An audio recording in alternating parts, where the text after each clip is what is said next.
Welcome everyone to the Reading Writing Corner for this non-spoiler review of False Sight by Dan Crocos. I am Leanne, and if you've been here before, then you know that this is part of a series. If you haven't been here before, come in, sit down, go watch the first video, False Memory by Dan Crocos, please, or read the book and then read this one and then come back. So this is part of a series called False Memory. This is the second book in the series. Now about the series. Who can you trust when your memory is taken from you? That is the question Miranda wrestles with when her memory is taken from her. Join her as she struggles to find out what her normal is. Well, now you read this book. It is a sequel to False Memory. I just wanted to know what happened to Miranda and her friends. The blurb. All Miranda wants is a normal life. She's determined to move past the horrible truth of her origin as a clone so she can enjoy time with her boyfriend Peter and the rest of her friends at school, but Miranda quickly learns that there is no such thing as normal, not for a girl who is raised to be a weapon. When one of Miranda's teammates turns rogue, begins a war that puts the world in jeopardy. Now Miranda must follow her instincts, not her heart, in order to save everything she has fought so hard to keep. With the image of a terrible future seared in her mind, what will she have to sacrifice to protect the people she loves? So, my non-spoiler blurb is, Miranda learns that the world is bigger than she imagined and that she had to do everything she could to protect Earth to the best of her abilities. The setup for most of the characters was already done in the previous book, and those new were given just enough to understand them and their motives. The characters' motives were easy to grasp, keeping their world safe. It's their motives, period. The characters react to the situation as I imagine one would when they realize the universe is larger than they originally thought, and there was more at stake. The genre is considered young adult sci-fi. I would consider it young adult sci-fi is what I would consider this book, because there's a lot of sci-fi stuff that happens in it. Did this live up to my expectations? It was okay, but it could have been better. There was too much sci-fi shoved in your face at a very fast pace, because this book it kicks off, and it starts almost immediately. It does not give you time to breathe. Which character did I relate to the most? None. I'm not a teen assassin. I wasn't a clone. I can't. What character stood out the most? The original Olivia was determined to save all universes. And if you don't know who the original Olivia is, well, they all have originals. You should know this. Like, Rice has original, Olivia has original, Miranda has an original, Peter has an original, Noah has an original. They all have originals. So, there's an original in there. An original Olivia. There's like six of them? 6 originals? Maybe more? I don't know. Those are the 6 that I know of. Just again, because I'm an idiot. Okay, what was more important? The characters or the plot? The plot. The plot was rendered at a fast pace. It does develop the characters, but not a lot. It doesn't develop them a lot. It has 2 voices in the book, and it does not affect my reading of the story. Although the first one only had 1, this one did have 2, and there is a reason for it. You would have to stay for the spoiler review or go read the book to find out. Okay? Should you go and read the story / series? Yes, if you enjoyed the first book, False Memory, and wish to see what happens to Miranda and her friends, I would say continue reading False Sight. If you don't, you don't. That's all it is. So, as you've been moved from this part because you don't want to be spoiled, leave a like, leave a like, leave a comment, leave your subscription. Okay? So, bye. Welcome to the spoiler part of the review, where in this, we talk about the main characters, the side characters, and the important recurring characters. You have Miranda North, the main character, a clone that is trying to be a normal human in a high school. However, the night of a prom changes everything. She learns that she has something called North Iteration 9A, or Nina, inside of her that could give her another personality, which it does to Sequel, whom was a clone they rescued, a Miranda clone. When Noah dies, because Miranda tells him to go into a cafeteria first, or lets him go into a cafeteria first, he physically dies because Sequel kills him. She takes his memories into herself to see what happened, see what they could figure out, because Noah and Sequel were dating, and they thought maybe Nina came out at some point within sequel, because if Nina was watching from within sequel, there could have been points of time where Nina came out and took over, which there was. And because she took his memories and the ghost-like version of him appeared, she could see him physically, hear him in her head, and even touch him. But nobody else could.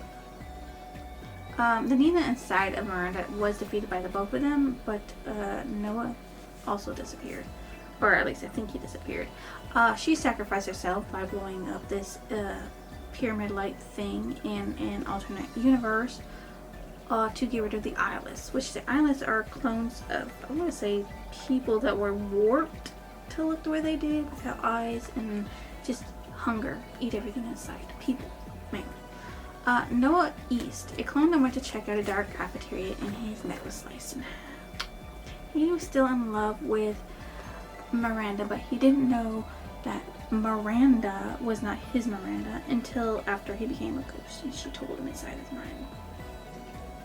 Along with everybody else saying, like, look, I'm not the original Miranda, because when Noah left Miranda without her memories on the side of a street, she was chased and killed, and her memories were placed in a new clone, which was the Miranda you currently know.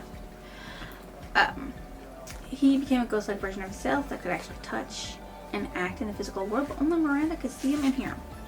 Peter West, leader of the Alpha team of Miranda, and boyfriend to Miranda. He tried to be a leader, but could not seem to separate his love and leadership. He made a lot of decisions based on stuff, but he did trust that Noah and Miranda would not strike up a new romance for some reason. Rice was one of the first clones to be raised. He follows Peter now, even though he used to be the leader of his own sect. He somehow follows Peter. Sequel, a clone of Miranda. She actually becomes overwhelmed by Nina North. She kills Noah, kidnaps Miranda, does not kill her, leaves her alive so she can activate the Nina inside of Miranda, and goes to the alternate universe to find something called a torch, which will control the eyeless so she can bring it into Miranda's world and kill everybody off in that world. Because that was the whole point of it. It was for them to control it, to kill everybody in that world.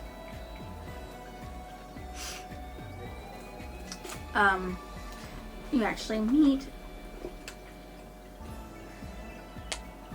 Rice Noble.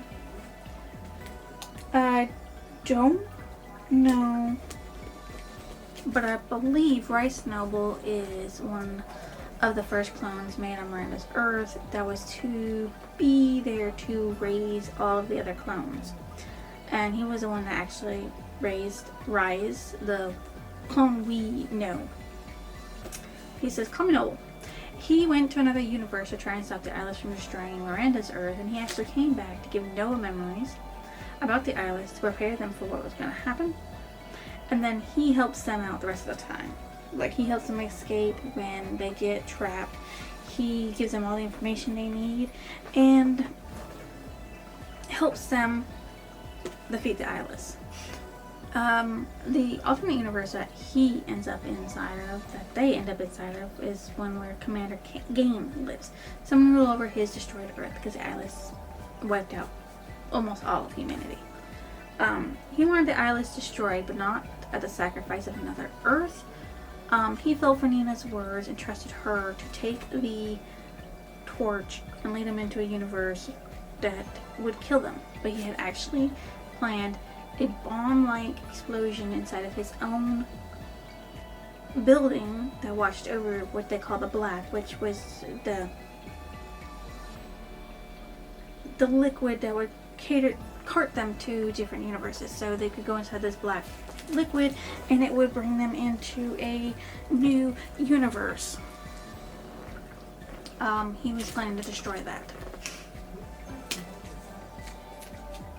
Sophia, someone from Gain's Earth that wanted the eyeless stopped. She was saved by Noble and followed Noble and didn't like the way Gain ruled, I guess. And Gain had the ability to physically stop people from moving and stuff with some power pack on the back. I don't think it was an actual power, but something that he rigged through science.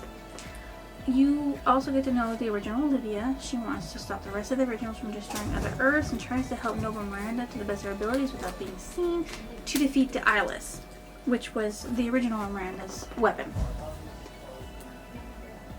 More so than the Roses. Because in True Earth, where the original Miranda rules over and wants to keep from being threatened by other Earths, war, and corruptions, there are thousands, over 2,000 clones of each of them. And they all obey the original Miranda. Creepy, right? Right. There are two voices in the book. Those are Miranda and Peter. Peter comes out in the last chapter at the very end of the book after Miranda has sacrificed her life to die. Yeah. That's it. And it's a month after she dies. My favorite character was Peter because he never questioned Miranda and Noah being around each other, even though they used to date. Well, he knew Miranda wasn't their Miranda. But Noah did. My most disliked character was Nina. She was trying to destroy all worlds that the originals thought were going to be a threat to True Earth, even though it should be original Miranda, but I feel like she will be my most hated character in the third book. It was told in chronological order. It had appropriate language for the book. The foreshadowing was quick to give way because it is a short book. I mean, it's short. There was not a lot of suspense, and it was built quickly and released just as quick. The background is explained just enough to understand for the reader, but there could have been more world building for us to understand it better. The title of the book meant that their site could show them false information. Like, there's a lot of false stuff that they see. But I guess really the real falseness is the scope of the world. It's expansive. Like other universes, millions of clones, a golden world where there's no war, no corruption, no fighting, besides Roses fighting each other. It's yeah. So the cover of the book is the same as the cover of the first book, except it's red instead of blue.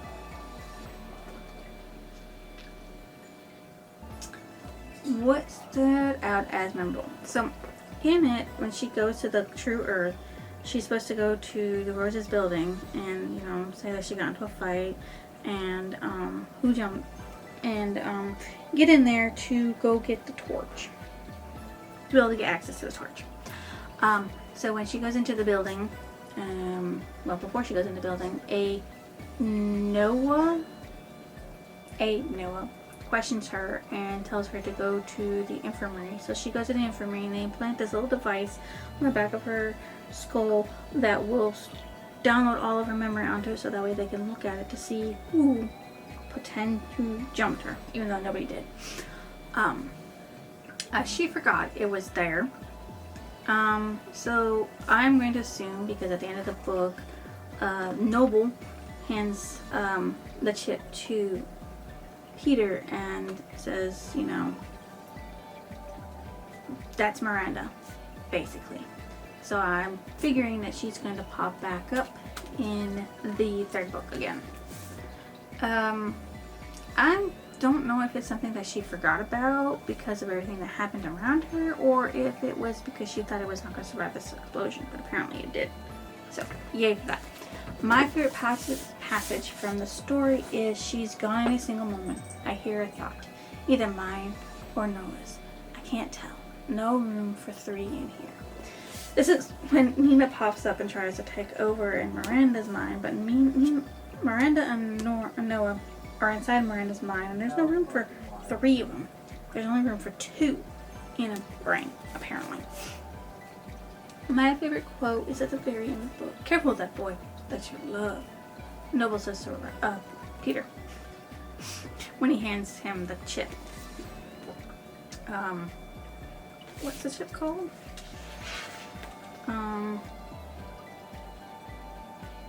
Yeah, it's just something. It's a metal disc the size of a quarter, stamped with an M. That's it. That's what he's given. That has Miranda on it. All of Miranda. Up until she died. Which, dang, she's gonna come back and know she died a second time? Oh my god, that's something. What I thought about the ending of the book. It was okay. I'm glad Miranda is not completely dead. I do hope the third book does not thrust more sci-fi into our faces without much time to grasp it, and I'm going to continue. Just so I can find that resolution of whether or not Miranda kills all the originals. They deserve it. What book did it remind me of? False Memory by Dan Crookers, because I've never read anything else like this series. So it doesn't remind me of anything, really. This book, as you know, is part of a series called False Memory and has 3 books. False Memory, False Sight, and False Future. Which is an interesting book title. What is a false future?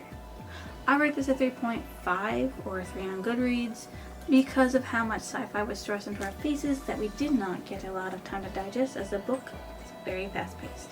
So, if you think it deserves a like, comment, or even a lovely subscription, drop it down below. I'll see you next illusion.